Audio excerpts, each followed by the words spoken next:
kandidatų reportažą.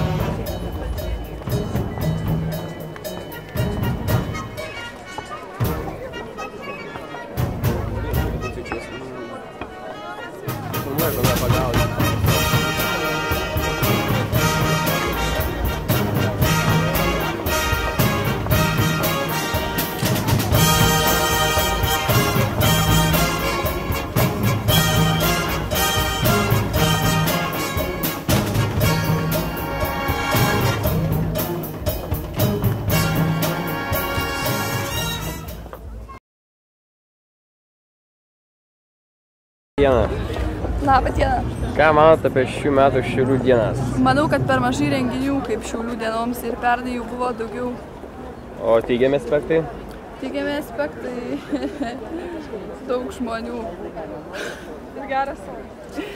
Taip, ir geras oras. Labą dieną. Labą dieną. Ką manote apie šias Šiaulių dienas? Dar niekada nemačiau tiek žmonių Šiauliuose.